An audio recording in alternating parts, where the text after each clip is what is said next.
The office was buzzing that morning, papers shuffling, phones ringing, and the faint aroma of coffee drifting through the air. Among the sea of well-dressed employees rushing around was Lena, a young woman in her early 20s.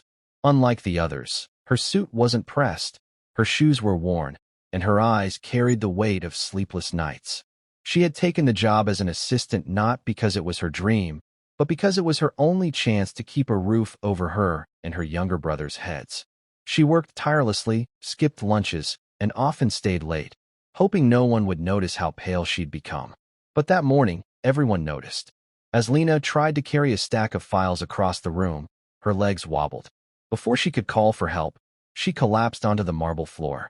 Gasps filled the office, and in seconds, people crowded around her. Some whispered, some called her name, but it was the CEO himself, Daniel Carter, who stepped forward.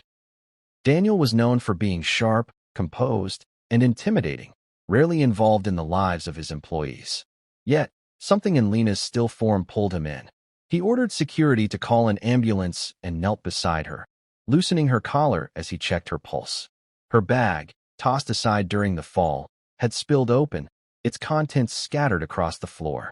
That's when Daniel's eyes fell on it. A folded slip of paper, crumpled and stained, lying between a notebook and an old wallet. He picked it up without thinking, then froze when he read the bold letters at the top, medical test results. His chest tightened as he scanned the words. It wasn't a routine test. It was serious, life-altering. Lena had been silently carrying a burden none of them knew. The office was silent, the kind of silence that carries weight. Daniel stared at the paper, then at Lena, pale and unconscious on the floor. The strong CEO, always distant, suddenly felt the ground shift beneath him. For the first time in years, he wasn't thinking about profits, deadlines, or deals.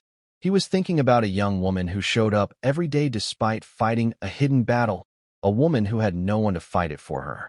He folded the paper slowly, his mind racing with questions and decisions. Around him, employees waited for his command, but Daniel didn't bark orders this time. He simply whispered, almost to himself, "She's been doing this alone."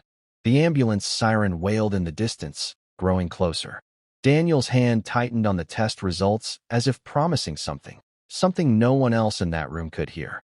Because in that moment, the powerful CEO realized this wasn't just about an employee collapsing at work. It was about what he would do next.